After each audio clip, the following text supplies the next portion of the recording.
Asalaamu calaykum waraxmatullaahi wabarakaatuh.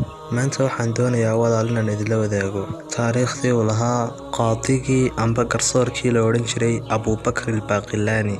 Abtirsiintiisu waxay ahayd Abuubakar binu Maxamed binu Tayyib binu Maxamed binu Jacfar binu Qaasim, kuna magac dheeraa al-Baaqilaani. Waxa uu dhashay sanadii 338 hijriyada. Waxa uu heer ka gaadhay aqoonta qaadiga la odhan jiray al-Baaqilaani. Waxa uu gaadhay heer ay culimmadii waaweyneed ay ammaanaan. Waxa uu ka yidhaahday Ibnu Taymiya: القاضي أبو بكر هو أفضل المتكلمين المنتسبين إلى الأشعرية، ليس فيهم مثله لا قبله ولا بعده. oo macnaheedu yahay garsoorka Abuubakar al-Baaqilaani waa ka ugu wanaagsan inta arrimaha diinta ka hadasha ee degan Ashcariya, kama mid aha iyaga mid isaga u dhigma hortii iyo dabadii toona. garaad badnaantii Abuubakar al-Baaqilaani. waxaa jira dhacdooyin kala gedisan oo tilmaamaya garaad badnaantii uu lahaa Abuubakar al-Baaqilaani.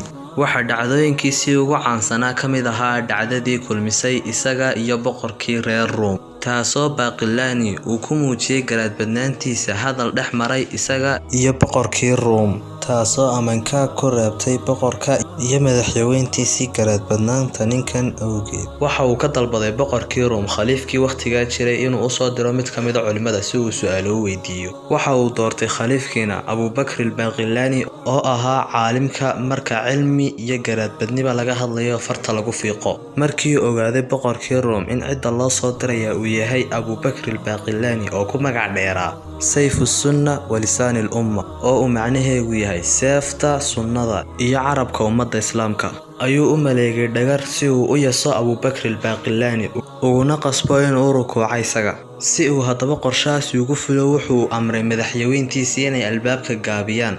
Abuubakarna markii uu soo gaadhay qasrigii ee uu arkay albaabka gaaban, markiiba waxa uu dareemay dhagartaa loo maleegay. maadaama uu ahaa Abuubakar nin aad u maskax badan, intuu foorarsaday ayuu dibdib u galay albaabkii ilaa iyo boqorka hortiisa ka gaadhay. dibdib buu u socday. boqorkii markuu soo gaadhayna intuu istaagay ayuu soo eegay xagga hore. muu salaamin boqorkii isagoo raacaya sunnadii nebiga sallallahu calayhi wasallam ee ahayd inaan la salaamin ahlul kitaabka. wuxuu xaqiijiyey amintaa boqorkii Ruum inuu hortaagan yahay nin aad u garaad badan oo aan dhaya lahayn. waxayna la yaabeen madaxweyntii dhiiranaanta Abuubakar iyo siduu u yasay boqorkii doonayay inuu yaso. waxaa ag fadhiyey boqorka madaxweyntiisii ay ka mid ahaayeen baadiriyiintii iyo intii kaniisadda ka shaqaynaysayba. Abuubakar baa yidhaahday: iska warrama idinkii ehelkiina iyo carruurtiinuba. boqorkii oo muujinaya xanaaqa uu su-aashaa ka xanaaqay ayaa ugu jawaabay Abuubakar: dadkani waa dad ka hanqal taaga inay xaas iyo carruurba yeeshaan, umana qalanto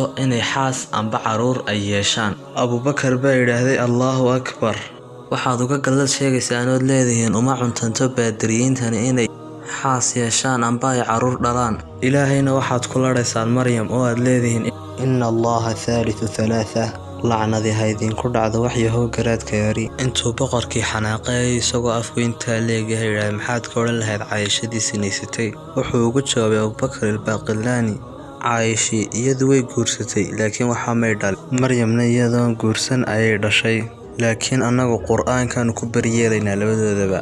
isagoo la yaaban boqorkii jawaabahan uu bixinayo Abuubakar al-Baaqilaani ayuu weydiiyey mar kale: nebigeenu ma dagaalami jiray? wuxuu ugu jawaabay Abuubakar al-Baaqilaani: haa. haddana boqorkii baa mar kale weydiiyey oo yidhaahday: welibana xagga hore ma ka dagaalami jiray? Abuubakar baa ugu jawaabay: haa. boqorkii oo sii wata yidhaahday: ma guulaysan jiray? Abuubakar: haa. boqorkii: ma guuldaraysan jiray? Abuubakar: haa. markuu xaggaa marayay boqorkii ayuu is yidhaahday: wakaa imika su-aashii aad ninkan kaga guulaysanaysay iminkaad gaadhay. isagoo ku jeesteesay Abuubakar al-Baaqilaani ayuu ku yidhaahday: oo ma nebi baa laga badiyaa? Abuubakarna isagoon dadaal badan iyo juhdi dheeraada aan ku bixin ayuu weydiiyey boqorkii: miyaa la figeeyey Ciise? boqorkii baa ugu jawaabay: haa. Abuubakarna isagoo markiisa ka jaranaya ayuu ku yidhaahday: oo ma ilaah baa la figeeyaa? amankaag iyo layaab badan ayaa ku dhacay boqorkii iyo madaxweyntiisii moodayay inay ka badin karayaan Abuubakar al-Baaqilaani. waxa uu ku geeriyooday Abuubakar al-Baaqilaani magaalada Baqdaad taariikhdu markay ahayd 403 hijriga, iyadaana lagu aasay. kutubtii uu qoray Abuubakar al-Baaqilaani waxaa ka mid ah al-insaafu fiima yajibu ictiqaaduhu walaa yajuusu al-jahlu bihi, icjaazu al-qur'aan, التقريب والإرشاد، تمهيد الأوائل وتلخيص الدلائل iyo kutub badan oo kale. xaggaasina maanta muuqaalkeena ku joojin doonaa tan iyo muuqaal dambe waxaan idinkaga tegayaa assalaamu calaykum waraxmatullaahi wabarakaatuh.